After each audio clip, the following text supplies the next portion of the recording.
Welcome this morning. So this morning, they can talk about the Millennium Challenge Corporation, the money we all on they look forward to. This country. You don't know the fight for this money.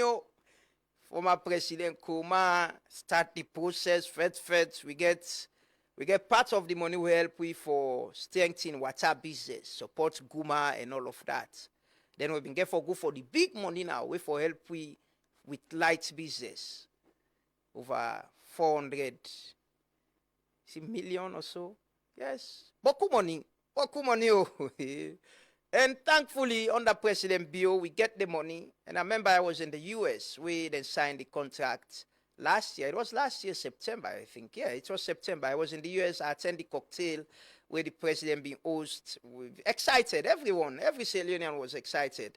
We all be happy and congratulate the government and the president that we don't get this money. But when government changed, now the US, President Trump came, it was a little bit shaky. We not been no side with faith there. But fortunately, again, there is some progress. We get the clearance as the project is going to happen and start work. But to get somebody where they can talk about what in the MCC mean and who side ide, what we get for benefit from, and what we for expect as a country. So I get Stephen Gruder, is the country director of the Millennium Challenge Corporation Program, Nasalon. Good morning, Steve. Good morning. Is it okay to call you Steve? Yes, no problem. Good morning. Steve, are you a soccer fan, football? Of course. Which team do you support? In England, I support Chelsea. In Spain, I support Barcelona. In Italy, AC Milan. In the US, I think DC United. Oh, DC. You're from DC? Yeah. Okay, DC United. Kai Kamara played for DC. Okay. Yes. Kai Kamara is the second highest major MLS goal scorer after Donovan. He's from Sierra Leone. I'm sure you've heard about him or you know him. Kai Kamara is very famous. Yes, he's a very famous, Sierra Leonean American footballer, and he's been in the major league. He's now playing for Cincinnati. Mm-hmm. Also, yes. So we have something in common anyway. And you like football. It's unusual to meet people from the United States who follow soccer. Yeah. It's football mostly. Yeah. And I still can't understand it. I have my friends who've tried to explain to me the US football, but I just can't understand how they play. Yeah. But good morning and welcome. No, thank you so much. Yes. It's a pleasure to be here. How has it been working in Sierra Leone? I was reading last night and I got to know that you've been in Sierra Leone for some time. You've worked in Sierra Leone before now. I do. Yeah, I have a bit of experience in Sierra Leone. We've been here in country since the signing of the compact, my family and I. But you're right. I have a couple years experience previously. I was kind of working in the social impact investing type of space. Yeah. So I was involved in a fruit juice business that was buying fruits from farmers and making fruit concentrate and actually exporting it out of the country. Yeah. So that was unfortunately before the Ebola crisis. Yeah. And the business really suffered during that time. Yeah. But I had a chance to come back a couple years later and do some consulting work for the International Finance Corporation, IFC. Yeah. A World Bank institution. Exactly. Yes, that was just before I joined government. Okay. So you worked, I was reading the Special Economic Zone, I can recall, which was established after Waterloo. I can recall the space, because I remember I went there when I was a COB reporter then to cover when the space was being opened by the former president, Hannes Kuma. Mm-hmm. But what's your experience, working in the development social impact sector in Sierra Leone since then to now as the man who is in charge of one of our biggest donor-funded project, the MCC? It's been a pleasure, and it's been a very good experience. Certainly challenging. I think if it was, easy for the economy to grow very very rapidly, that would already happen. But I think I've seen over the course of that period, a lot of improvements and a lot of growth in Sierra Leone. I remember when I was first traveling in Sierra Leone, the mountain road, for example, coming out of Freetown was not even an option. The one by this end. That's right. Yes. We were all traveling in and out of Kissy, Yes, yes. You don't use the bypass. waiting patiently grafting. behind trucks, and they didn't have the toll roads going north to Masiaka Junction. Yeah. A lot of the construction along the beach areas and in the hills wasn't there. So actually the road network I think has improved quite a lot as well, and that's just so important for the movement of goods and services and people around the country. And I'm also very thankful. I used to work in Niger previously with MCC, and there the environment was a much higher security environment. A lot of security concerns there, and so I was quite relieved to be assigned back to Sierra Leone, a country that I've lived in before, that I'm very comfortable in, and where we move about the country. We don't have concerns for security. We go It's here, safe. we go there. One of the most peaceful Yeah. places in the world. Exactly. Yeah. No, we feel very comfortable here. Yeah. You're here with the family. Yes. Yes. And have Yeah. you eaten cassava leaf? What are your favorite local? Of course. Yeah. Cassava leaf. We try krin, we try groundnut soup. Personally, I like this dish, lafidi. Is it lafidi with that bean powder? Yes. And the dried fish, and they put it over the rice. It's really good. Yes. The Yeah. kinder beni with the fish and all That's of right, that. the beni. Yeah. You Yeah. like that? That's probably my favorite one. Yeah, I like that a lot. Okay. But you talk the Creole now? I did talk on small. Small. Yeah. How the body? Talk on Zenki. Yeah. How yourself? Yeah, alhamdulillah. Tell God thank you. That's very usual with us. Every other Sierra Leonean, you ask how you're doing, they will say tell God thank you. Yeah. Everyone, you just say thanks to God, and that's what keeps us moving on. The hope and believe in God, our religious tolerance. Amen. You'll have a Christian saying alhamdulillah. You'll have a Muslim say, "Oh Jesus." So it's that's what keeps us. But it's good, from someone like you talking about the good part of our country, and also explaining how peaceful this place is and how you're enjoying it and supporting the development of this country through the MCC. So let's talk about the MCC. Like I mentioned, it's a process we've been on. Previous government, this current government, and we have the Compact program now. Yes. What is the MCC Compact program, and what does it mean for Sierra Leone? Yeah, it's a big program. It's a very important program. It's very important program for the United States of America and for our work abroad. It's a very important program, I think, for this country, and it's focused on the energy sector.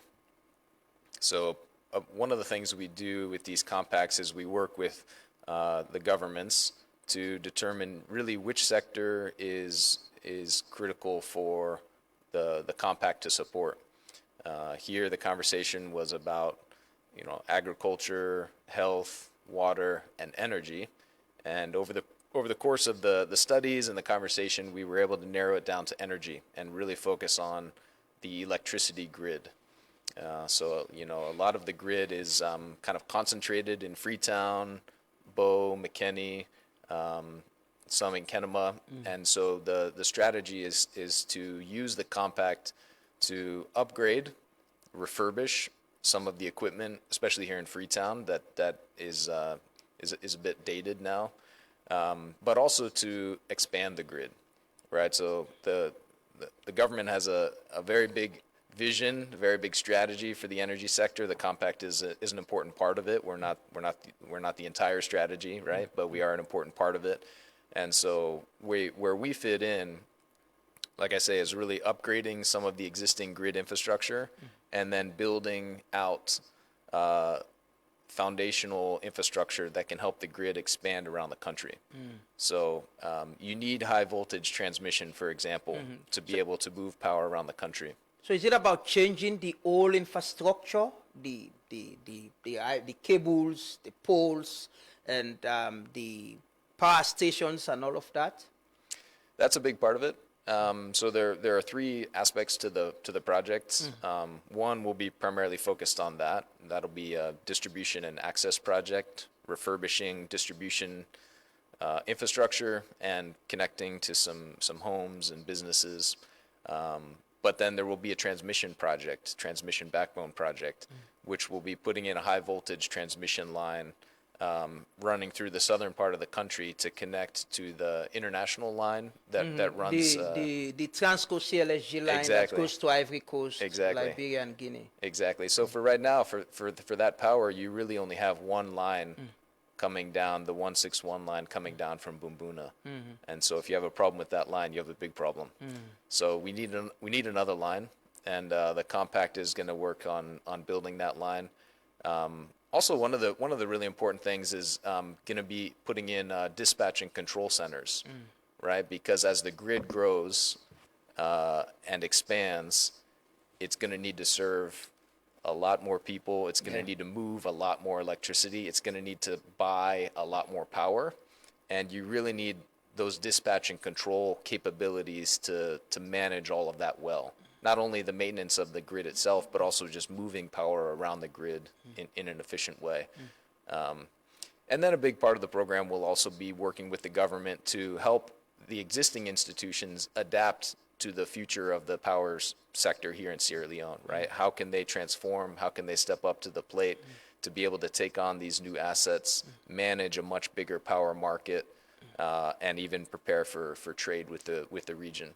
So it's a very exciting time. Yeah, it is. It is a lot of work to be done. One of the part of the program, the first part of it with Guma Valley, you know, and it was helping with administrative work, you know, building the administration and helping them in managing their assets and resources and all of that. Is that a component of this project as well? We've had a lot of issues about revenue mobilization, issues of alleged corruption and electricity theft and all of that, the capacity. Honorable Kande Yumkela, who heads the energy sector presently, has been complaining about capacity within the energy sector. Is that a capacity building and helping the institutions, EGTC, EDSA, Ministry of Energy, is that part of this project to help with their capacity? Absolutely, absolutely. And we worked very close with Dr. Yumkela and his team to really design the capacity building components to meet the needs, and also to prepare policy reforms, institutional reforms, like I say, to help the sector today prepare for the energy needs of tomorrow. And it doesn't happen overnight. It has to be, you know, a very dedicated and focused effort. And there is quite a bit of the budget is set aside for that. So, you know, we have the compact program is 481 million of U.S. funding, and then 14.2 million of government of Sierra Leone funding as well. So those together, you're almost at a $500 million program here in Sierra Leone. And the importance of the institutions and the capacity building is that, you know, you can't just go building infrastructure, right? Somebody has to operate that infrastructure, and it has to be sustainable. Otherwise, your investment in the infrastructure means nothing, and you're not able to serve the public long term. Is this part of using homegrown institutions, or say Sierra Leonean experts, those who have the expertise? I see you're advertising for positions already. Yes. Is it about, you know, there's this idea about donor-funded projects, always you have people like Steve who heads the project here. Other people from the US will come, they will be the service providers, they will do the infrastructure, they will bid for the projects and win it. But is it about also Sierra Leonean companies, institutions, individuals benefiting from this and implementing the projects where they have the capacity? It is.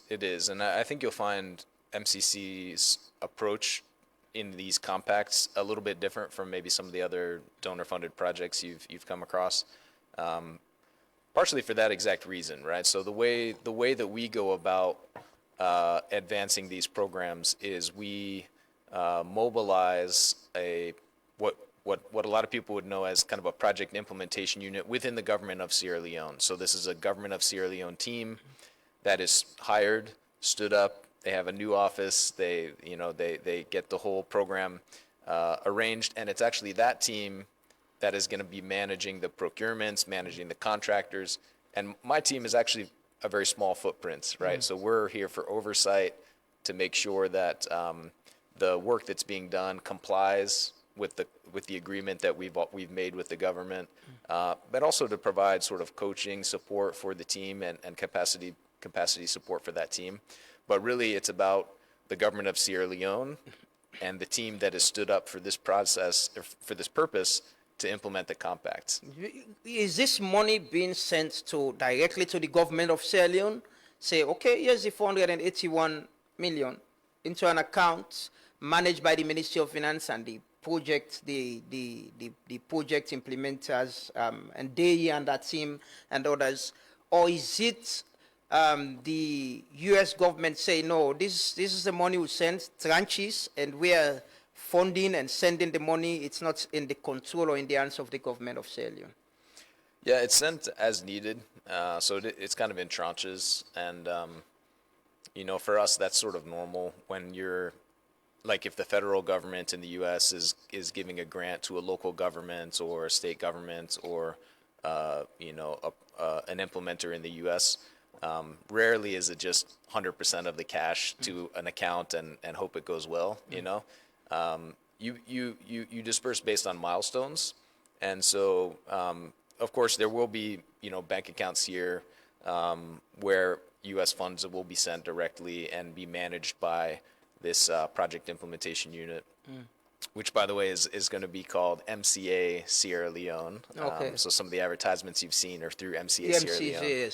yes. But that team will be responsible for really projecting the quarterly expenses needed, requesting that funds, and then us sending those funds But the here. funds will be clearly managed by the U.S. government, and you will only disburse based on request and progress made with the implementation. Yeah, I mean it's a partnership, and so the quarterly requests come in. Our team spends a lot of time approving those, validating those, making sure they comply with our agreement and that the programming meets our quality standards. Once they do, we send the funds. And actually, a lot of the large infrastructure work, the contractors will just be paid directly. So the MCA Sierra Leone will verify that the work has been done to standard, and then the payment often will just go from the U.S. government to that contractor. Partially because it's easier rather than going this account, that account. We just go straight to them. But a good amount of operational funding will go through the MCA's accounts here in Freetown as well. Is there, as part, I've not seen the agreements entirely, is it something that will also, I was asking earlier about, supporting local institution, companies, bigger companies that have the capacity to implement this project, or it will just be a competitive, advertisement. Say, if you're in Guinea, Ivory Coast, and have the expertise or the capacity, you can apply, win, and come. Or are you prioritizing indigenous companies here in Sierra Leone? Right. So first on the compact document, so all of that is public record. I would encourage you and your listeners, you can go to mcc.gov and find the Sierra Leone Compact. You can read the document in full. In fact, you can read the congressional notifications that we've put out. You can read the program implementation agreement. Yeah, I which think that is what supplements we've the been paying attention to, the congressional notifications and the bigger part of it. Yes. But it's good to read the documents. Yeah, no, exactly. Just so that you know, it's available to you. It's available to everybody to read. So we're very open with that. And in terms of local content, that's something that we want to encourage wherever possible. But we balance that with ensuring that the results can meet the target, right? Because ultimately this is a public good that we're delivering for the people of Sierra Leone. And so, what we want to make sure is that they are receiving a top quality outcome. And the extent to which Sierra Leonean companies are involved in that is wonderful, and we encourage that. But we're not in a place to sacrifice quality to favor a local company. We want to make sure that the quality outcome is what comes first. Okay. But I think there will be a tremendous amount of opportunities for Sierra Leonean businesses and individuals to work on this program. Like you said, we're hiring right now for the executive team that's going to run the MCA Sierra Leone, and we're seeing a lot of very strong Sierra Leonean candidates. What's the role of the MCA when you also have people like you Yep. have your own office here?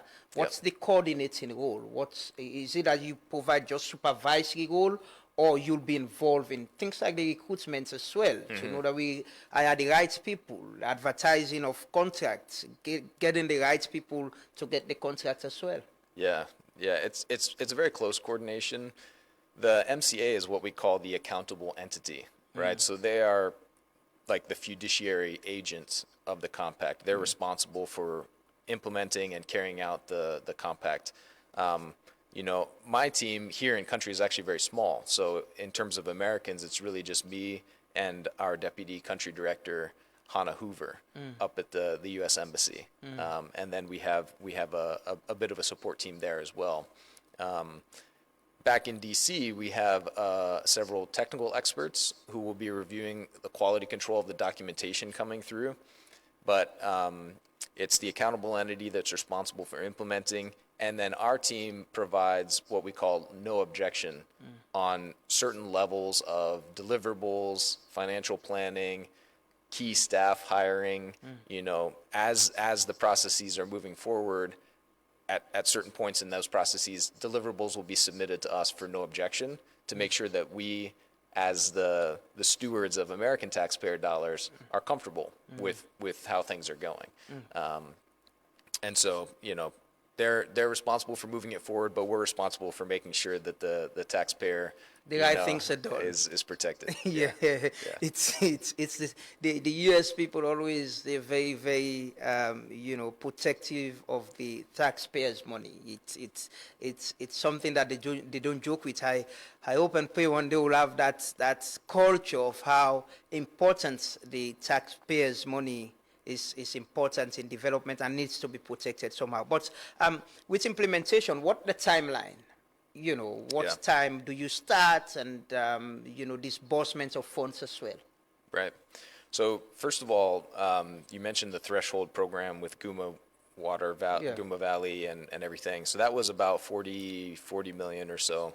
And then we've spent about 10 million or so in the preparation of this compact. And now that the compact is signed last September, like you said, now we need to mobilize the compact. And so what that means is we need to have the accountable entity hired, their office needs to be set up. They need to then go out and hire the design consultants to finalize the infrastructure designs and work with the government of Sierra Leone to complete certain conditions precedent for the compact to enter into force. So we're in this period between signing and entry into force, which is mobilization of the compact. And about 10% of the budget is available right now. And actually, 2 weeks ago, I think we put out a general procurement notice saying that we will be procuring about $67 million worth of procurements over the coming calendar year. Right, so that's a signal to the market to say, hey, Sierra Leone, there's going to be some big opportunities. Start preparing yourself so that you can bid on these when they come out. But this mobilization period could take 2 years, and then after entry into force, the major construction work and everything can start.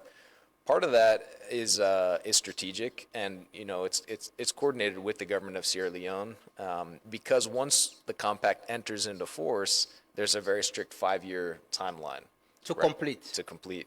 And if the program isn't completed, you can imagine building 75% or 80% of a transmission line. It doesn't really serve the public very well. So we want to make sure that we can complete the infrastructure during that 5-year time period, and that means doing a really thorough job during mobilization so that construction can go well. So it's not so sometimes I think people think of like, oh, entry into force is when the key, the real work begins. No, the real work has been going for some time. It's still going right now, and it's a lot of work to complete these large infrastructure programs. Entering into force, as you mentioned, Yeah. with mobilization and the 5-year timeline. Yes. When do we start counting? Say, okay, we've started, so we need to complete within this time. So we don't, get to 5 years and we're 80 or 70%, and the U.S. government will say, okay, time has elapsed, we're taking back, we're moving back with our money.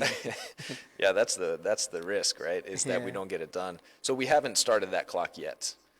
So right now we're mobilizing the compact, we're preparing, and the clock will start when we enter into force. That will be a sort of a legal moment between the government of the United States and Sierra Leone, where we enter into force. There will be a lot of celebration, a lot of promotion of that. People will know, when that happens, and then the 5-year clock will start. But like I say, this mobilization period could take a year or 2 years before we're really ready to enter into force. What are you mobilizing? Is it the resources? I assume is already there. The financial resources is already the financial there. resources aren't a challenge. It's the operationalization of MCA Sierra Leone. Right now we're trying to hire staff. There's no staff there, right? So there's a building that's empty. So there needs to be a team. What the role of the MCCU, the units that worked on this whole project, to the point we got to the compact and signed it? Their work is done, they're not part of it this again? Yeah, so the MCCU was technically the team for the threshold program. And then when the threshold program, many of them stayed with the Office of the Vice President to help develop the compact. But now the MCA Sierra Leone are open competitive positions, right? Because we've seen on other compacts, sometimes the folks who are involved in developing the compact are not necessarily the best ones to implement the compact. Sometimes they are. Sometimes they're the exact person you need, but not always. And so there's a new moment now. It's a new sort of legal paradigm, and so we're doing open recruitments to see who's on the market for these positions. And if the folks who worked on compact development succeed and are awarded those positions, fantastic. If there's somebody better out there, we want to know about it. Again, the outcome is key. We want to make sure that the public receives the best service possible. So that's one part of the mobilization aspect of this work. Setting up the coordinating team, the office to get to work. What the other aspect of it? Is it about, after you've got a working office, they will advertise for the procurement stuff you spoke about? Yeah, so there's 3 main aspects of it. One is getting this MCA Sierra Leone team up and running, and that's well underway. The other is completing the final design work for the actual infrastructure, and this MCA team will need to go and hire the consultants to complete that design work, right? So there's a procurement process, then the consultant comes in and does their work, and then the designs are complete, at which point you can begin with hiring construction firms. The third piece is the government of Sierra Leone meeting the conditions precedent for entry into force, right? So when we developed the compact, we negotiated it with the government of Sierra Leone. We all agreed on 5 conditions precedent for entry into force. So one of them is adopting a policy roadmap for the sector, so that all donors, all government folks, all stakeholders in the sector are focused on a centralized policy reform roadmap. The other is operationalizing an independent collection account for the energy sector to help the financial flows be transparent and accountable. A third is to update the grid code. The grid code needs to be updated periodically, and there's a good opportunity now to help it match regional standards a little bit better. You mean what's the charging What they're charging? Not the for? tariffs. Okay, Not the tariffs. tariff. So the grid code is a super technical standard of operation, set of standard operating procedures for the electricity grid itself. Okay. So they need to update that one. And then there's also going to be an arrears repayment plan, a study and an arrears repayment plan specific to potential government arrears to the utilities. So, you know, we want to hire an accounting team to study whether the government maybe still owes the utility any funds, or maybe the utilities owe the government taxes or something like that. But we want to make sure that that relationship is healthy between the government and its state-owned entities. So that would be the fourth, condition precedent. And then the fifth one is related to our M&E planning, monitoring and evaluation planning. They need to finalize some baseline data and put in some good benchmarks to measure going forward. But those are the five conditions precedent. I'm sure there must have been some, groundwork, or how do they call it technically? Say, checking the sector and indeed the industry. What is it showing? What the prospects, to get this working. We've got a lot of projects. I remember the other day I was checking about in the last 10 years how much World Bank and other donor partners have spent in the energy sector in this country, and we're still complaining about some of the main issues, and it has to do with some of the things you talk about taxes, utilities. Government was even saying state institutions. I remember the other day the NRA had to go close down the EDSA, the Electricity Ministry Office for taxes, and they were saying also you owe us money. You need to pay, then we can pay. But what's the prospects in this sector? For sustainability with this type of funding we're having, and also to a point that, like you said, it's a social service. Sale unions can benefit from it. Yeah, I think kind of the upside potential here is big. Right now the network, as we evaluate it, is maybe sort of a 100 megawatt network, 100 megawatt capacity. But the demand is much greater than that, right? And even now, many who are connected to the grid, because the power sometimes is unreliable, or it can spike and drop. People aren't using as much electricity as they might otherwise, and they're depending on generators or other sources. We have solar here, by the way. You have solar here, yeah, and solar is a great solution as well. But if you can stabilize the supply of power on the grid and expand the throughput capacity of the grid, so allow it to send more electricity around the country to more people and businesses, the economic growth potential is huge. It really is. And I think there's also a lot of work to be done with the institutions. When I was in business school, they used to teach us you can't manage what you don't measure, right? So confusion,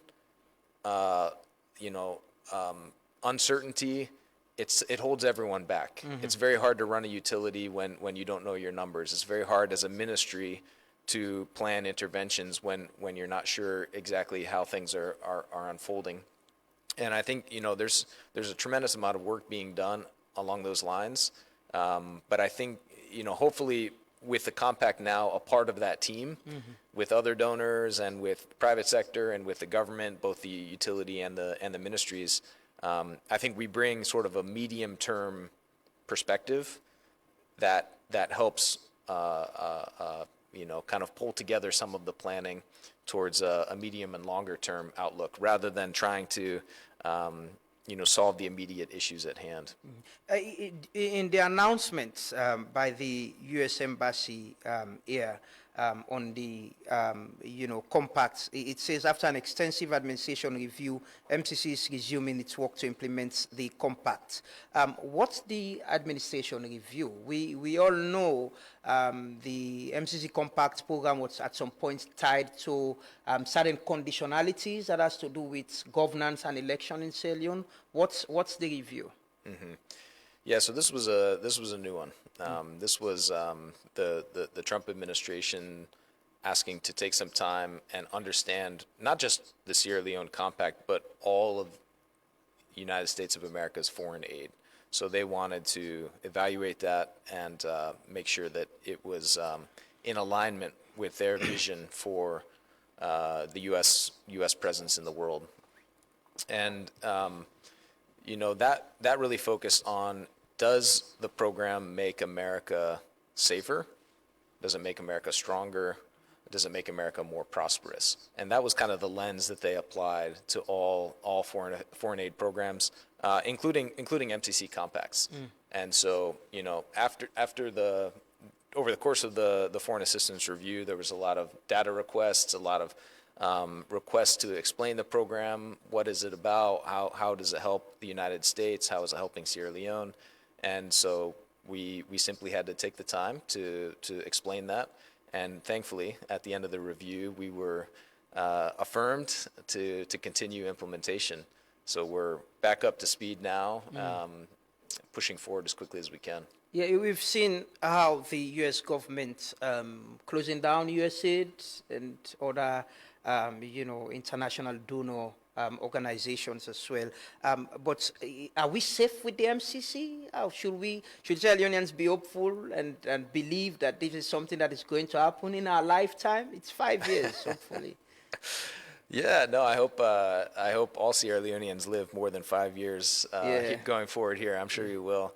I'm very excited to, I think about when I came to Sierra Leone 10 years ago, what it will be like when I bring my kids back 10 years from now, and I think this program has a tremendous role to play in the future of Sierra Leone. And yeah, I'm very optimistic that we'll get it done. The foreign assistance review is complete. I can understand how it was a very uncertain time for all of us, right? Because MCC, like USAID and many other government agencies, are under the executive branch of government, right? So we're not under Congress, we're not under the Supreme Court. We work for the president, and so we follow the president's, directives when he asks us to pause so that he can understand it better. We do that. And our understanding of the situation now is that we've been confirmed that the program is aligned with this administration's priorities for the United States, and we've been asked to move forward and implement, as quickly as we can. Because I think that the administration really caught a good vision for what this compact can do in Sierra Leone for the American people and for the Sierra Leonean people, and I take it as a very good sign that we were given the approval to continue, that the Trump administration sees this as a win-win. Are there any other strings attached, considering how it's all was tied to the tripartite committee recommendations, implementation of that, electoral reforms as well? Are those things still tied to the implementation of this project? So throughout the implementation of any compact, Congress holds MCC accountable to its statutory requirements, which include, partner countries maintaining their commitments to exactly some of those things that you listed, right? So rule of law, democratic freedoms. These are standards of and principles to our partnership that all compacts are expected to maintain throughout the life of the compact. So there is a very close evaluation during the time of selection, and then during the time of signing, as you can imagine.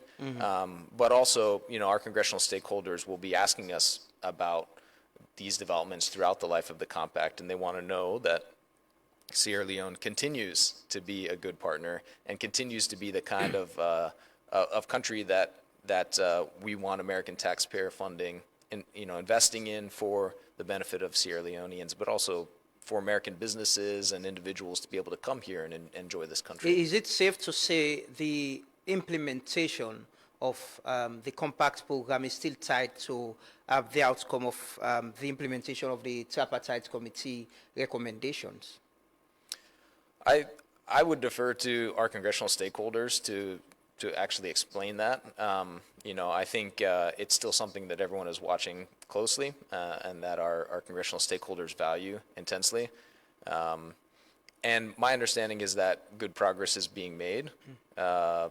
But that's really something more at the level of the ambassador and our congressional stakeholders. Hopefully, we'll have the ambassador here sometime. I That'd be understand great. he's That'd out. be great. Yes, but let me say this: the vice president, has been highly involved in the MCC program and all of that. And I heard how excited he was when Almost a private entity in a way, because it has a board of directors, right? So like you would think of a business having a CEO, an executive team, and then a board of directors. So the MCA Sierra Leone has a board of directors, and that's comprised of several government minister positions. So Minister of Energy, Minister of State under the office of the Vice President, Minister of Planning and Economic Development, Minister of Gender and Children's Welfare, and of course Minister of Finance. Then in addition, there is going to be 2 civil society seats on the board. They'll serve 2-year terms and kind of rotate. So those are being vetted. Candidates for those seats are being vetted by the board of directors now. And then there will also be 1 private sector seat that's also being vetted by the board of directors now. And the chair of the board is the vice president. So that is the governing body that will oversee, from the government of Sierra Leone's perspective, oversee the MCA Sierra Leone. Within the compact itself, for legal, formal communications, those flow through the Minister of Finance. So the Minister of Finance is the official representative, but the Vice President is the chairman of the board. Is the providing the political leadership and of supervising. But That's right. these individuals you're talking about, the private sector and the CSO, how will they be selected to be part of the board? Yeah, so they're going through that process right now, and what we discussed with the government and agreed on was to work through umbrella organizations. So for the private sector, we're working with the Chamber of Commerce. For the CSOs, we're working with Slango. And so each of those organizations went through a process of nominating a short list of their membership to serve on the board of directors, and then they held or are holding selection committee meetings, and they invited us to observe those selection committee meetings as well, where the team votes on which of the members they'll put forward for these board seats. And then the process after that is our team, looks at that selection committee report. We do background checks on the individuals who are proposed to serve on the board. And once MCC is comfortable with the nominees, then the board of directors has the final decision about who is appointed to serve in those board positions. So we're almost at the end of those processes now. Okay. I know the U.S. government will be very much, concerned about inclusivity in this project. I heard you mention about having the Minister of Gender and Children's Affairs, and also one could imagine how inclusive perhaps maybe recruitment or the implementation phase of this project will be in terms of hiring more women. We have the Gender Empowerment Act presently, more women or maybe people with disability. How inclusive will hiring be mostly, in the implementation phase of the project, or even with the recruitment you're advertising now? Yeah. What we try to do is look at the candidates who come through and try to assess whether there's being some kind of unfair advantage given to kind of one group or another. Traditionally, the challenge there has been maybe an unfair advantage given to men or given to people from this religion or that religion or something like that. And so if we identify a trend like that, we try and balance it to make sure that equally capable people from other walks of life also get the opportunity. And so actually what we've seen so far in the recruitment process and even with the board of directors is thankfully a very natural diversity of candidates and in the case of the board of directors of leaders who are sitting on the board, to the point where we haven't felt like we need to sort of have an influence in trying to correct an unfair trend. And I think that is a big credit to some of the initiatives that your government has already set in motion, and the like you were saying earlier, the inclusivity and the one spirit of Sierra Leoneans in general that are very accepting of one another. That has allowed, I think, a diversity of candidates to rise to very senior levels and be equally qualified to serve in these positions. So yeah, what we try to do is identify, is there any trend where this is kind of getting off track and it's unfair to one group or another? And I think what we've seen so far is that, just the merit lens alone is producing a good variety of candidates and leaders. Yes, I could imagine the board. You have 3 women already. The Minister of State in the Office of Vice President, she's a woman. Mantita Ali. You have the Minister of Gender, Dr. Aisata Maoi, and the Minister of Development as well. So just at the board, you have 3 women already. And maybe the civil society or private sector will also send 2 women, and you have 5 women with the Minister of Finance and the Vice President sitting in the board. Do you also have a representative in the board as well? Well, we don't have so I will be a non-voting observer to the board, right? So we'll go to the board meetings, we'll be there, but we don't have a role in the governance of the board, because that needs to be set aside for the government of Sierra Leone. Okay. So we have our own equities, and we're watching over compliance of the compact and quality control and making sure everything meets our standards. But the governance of the organization is conducted by the board of directors. Has there been any disbursements already? Say we've started with this amount of money, either it's with recruitment or mobilization, as you mentioned. Yes, for sure. So already several $100,000 have been dispersed and paid out, to some contractors, some service providers. We don't actually have staff yet, but we're hoping to have staff soon. And so some funding has been allocated in anticipation of that. But yes, funds are flowing. There's no funding freeze or anything like that. We're back in business. So they're flowing, again, to match the need for the upcoming quarter, right? Okay. So the implementation with the funding, when you talk about implementation, people will start thinking, when do we see the cables running, the poles and all of that? Maybe you want to give a specific timeline within the 5 years, or when should we expect, this big ceremony of the project itself starting, and when we'll start counting? Entering into force. Yes. Yeah. So you'll actually start. So let me give you kind of the big timeline, I guess. We have the accountable entity is being organized now. MCA Sierra Leone, the team is hiring. That can take months, right? That could take weeks and months to get those people onboarded, oriented, and then those people need to be drafting the procurements and going to market to hire the design consultants. All right, so that can take months as well. Once the design consultants are hired and on board, they need time to do their work, right? Maybe a year or so. So right there, you have 18 months or so of work, maybe 2 years of work during this mobilization period, because you want to set aside enough time in the design work to make sure that that's done well, so that when you enter into force, you can do the construction work right away. But entering into force then is the moment where you can procure the construction work, you can procure the final consultants for the reform work, all of that. And so there will be a bit of a procurement period right when you enter into force. And then the contractors need to mobilize and hit the field.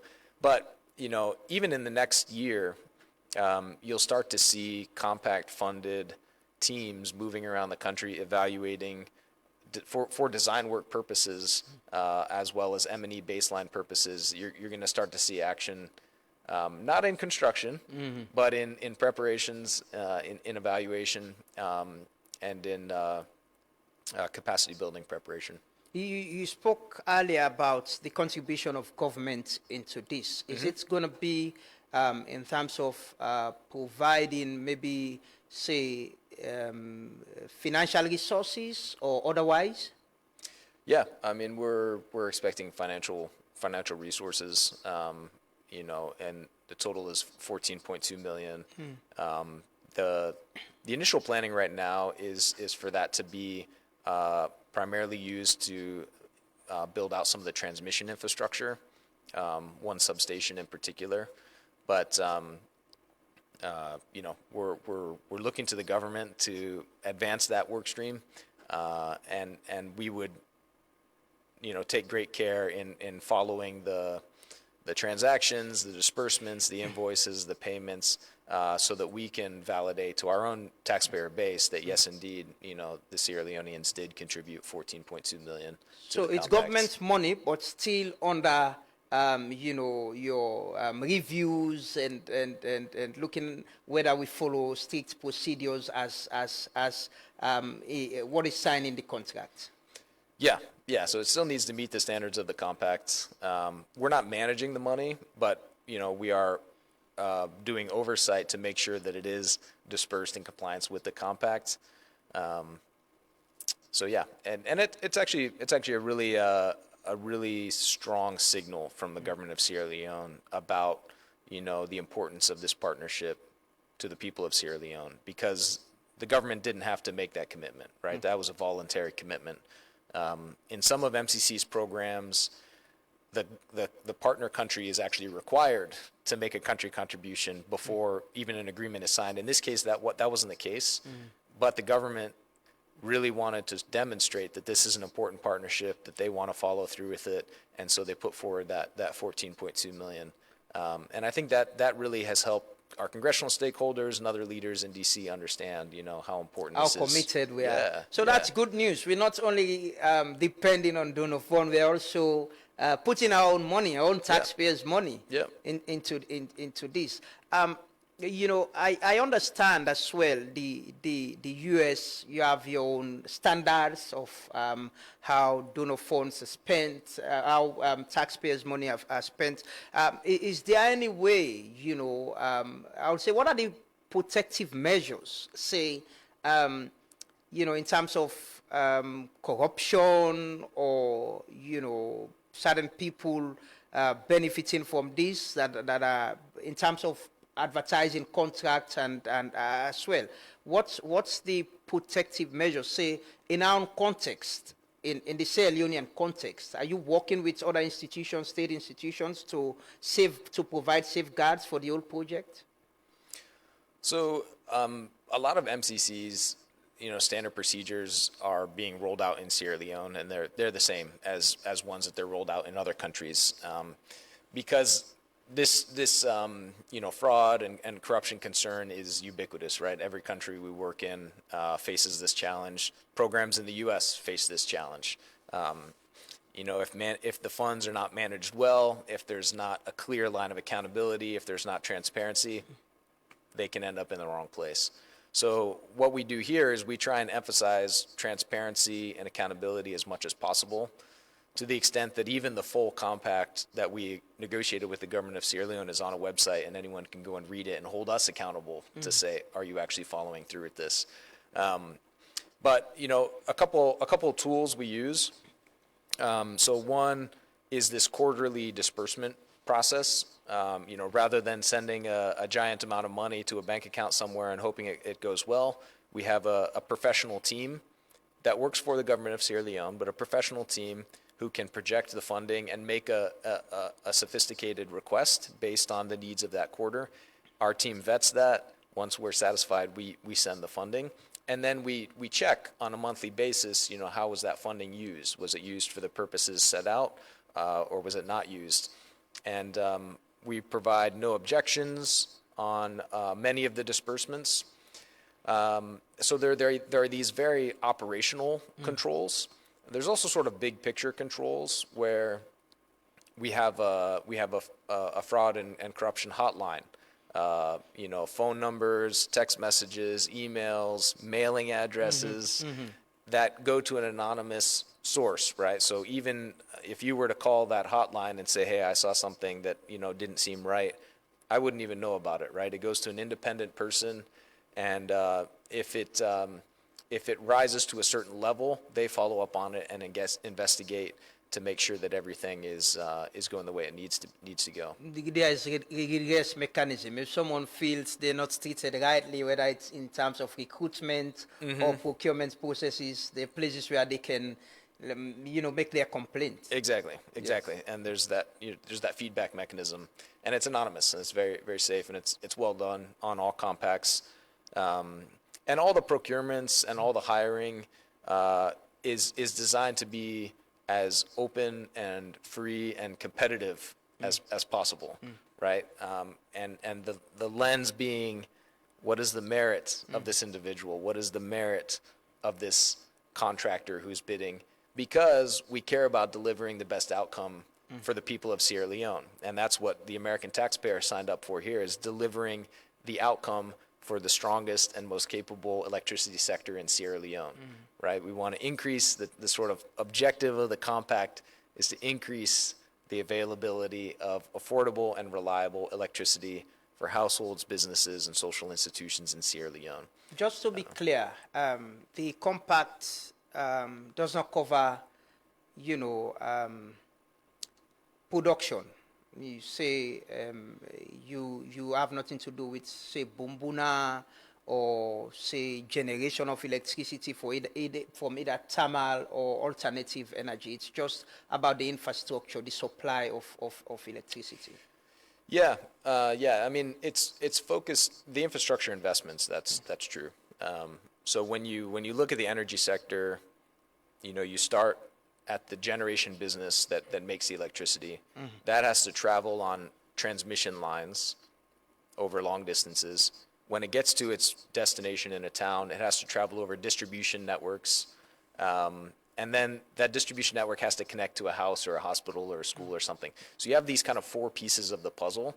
And what we looked at when we were doing compact development was, there's actually a lot of activity in generation already. There's a lot of private sector businesses involved. The government has a strong pipeline there.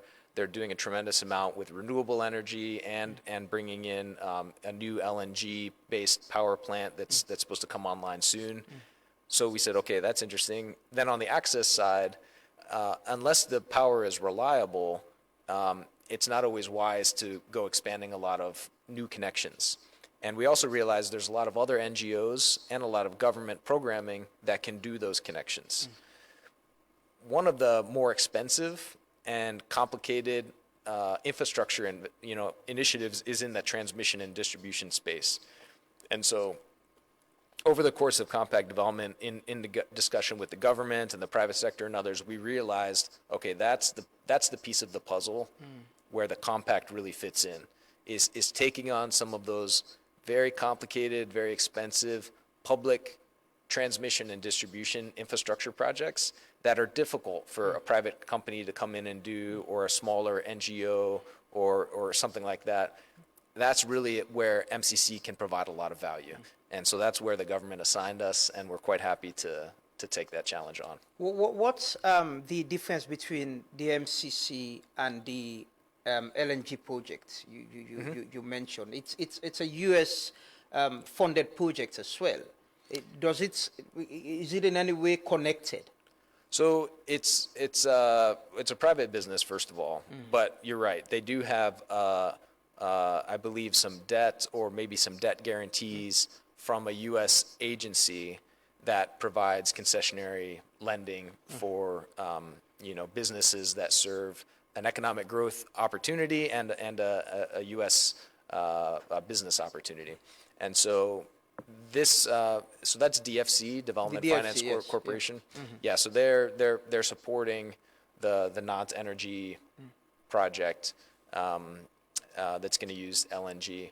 But aside from the technical benefits of the two projects complementing each other, it doesn't make sense to have an extensive grid without sufficient generation. It doesn't make sense to build a large generation plant if you don't have plans to fix up your electricity grid. So the two projects are very complementary in their strategy. But there's not, like, if you read our compact and everything, there's not technical linkages between the two. Okay. Legal linkages between the two. Okay, they are totally different. I have some questions actually from some of our viewers.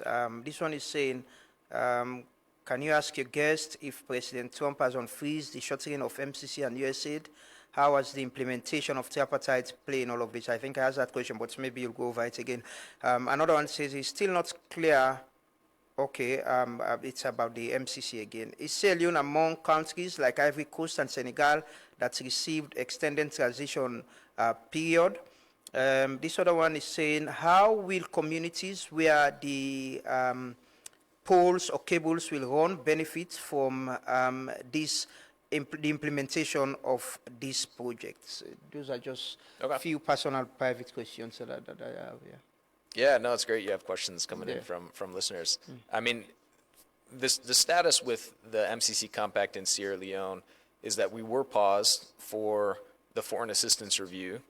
The foreign assistance review is now complete, and the Sierra Leone Compact is back to full implementation, right? So we are fully funded, and we are moving the program forward as quickly as possible. So we, because we hadn't entered into force, we didn't need an extension of our 5-year time period or anything like that. We simply pick up business where we had, and we carry it forward, and that's what we're doing. Because we were waiting to get started. Yeah, we had signed, but we hadn't really hired staff and everything, and so now we're working as quickly as possible to hire the team and get those procurements out the door. So Sierra Leone Compact, full green light. We're moving forward. In terms of impact, especially in rural communities, in a sense, wherever the electricity grid touches today, the compact will also touch. In a couple of different ways, improving the reliability of the grid, but also putting information communication technology on the grid so that they can be responsive to the dispatch and control centers. So that's one. The existing grid, the reliability and the affordability of power should improve. The other piece is expanding the grid to brand new communities. And in some cases, that will be done at the distribution level, new power lines going out to some new communities or new connections to houses and businesses. But one of the main benefits of the compact will be expanding the high voltage transmission grid to create sort of a transmission triangle around the country that will form the foundation upon which future distribution lines can go out to brand new communities, right? So the Southern Transmission Corridor is one of the big infrastructure programs the compact is going to take on. That will go right through the southern part of the country and put substations down in communities that have never had grid connection before. So that will be a tremendous benefit. But also from those substations, the government, other donors, private companies, mining companies, whoever can build out transmission lines to be able to connect new people. But without those high voltage transmission lines, that just doesn't happen. So you're creating the infrastructure where we can just get these communities connected to electricity when they've been distributed, say from Bumbuna or any source. Yeah. That's what you're creating. Exactly. Yes. So someone is also asking, you've not even started yet. Someone is saying not all CSO are parts of Slango. Yeah.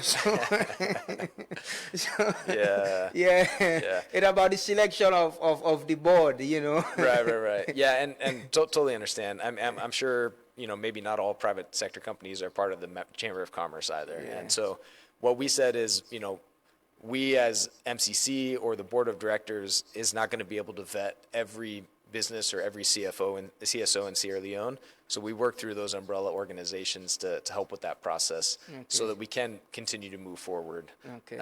But you'll vet the selection anyway. You'll vet the selection of these individuals who will be members of the board. That's right. And so does the board of directors, right? Yes. So the board is watching the process. We are watching the process. and I'm confident we'll get some good board members here soon and have a full board ready to go. Yes, I've just asked my producer to put up the adverts. We'll do that for the U.S. Embassy, and just put that up. And people have been asking me privately, where can they get the link to the advert? So you can go to the U.S. Embassy Facebook page, right? Yes. It's there. Yes, I saw it there actually. The U.S. Embassy Facebook page. They've put up the advert for the different positions, and I'm sure. So right now, as of today at least, there's not actually any openings. Okay, it's closed. Well, there was two positions, HR manager and general counsel. Those are closed. Yeah. But we will be putting out new advertisements soon, Okay. and they will hopefully be on many different outlets as well as in local newspapers. Yeah. And so we're happy to send a note to you and your team when those come out, so you can put it out over your network. Definitely, sure, Yeah. sure, we'll do that. So those of you who now don't message me, they ask for the adverts. No, this don't close already. This way they see at the screen is closed. But as Steve say, when the adverts come out, we could definitely get some. But just, I think the U.S. Embassy Facebook page and the X handle, formerly Twitter, now one platform where you can get all the information them. So we serve well for share them around. And if I get some, I go share them around so people will get them and apply. But Steve, quickly and finally, is there a date that you'll say, in this year, we should have expected to complete this project? Well, if everything goes according to plan, if you assume maybe like a 18 months, 2-year entry into force time period, then we would be entering into force, summer of 2027 and completing as summer of, 2032.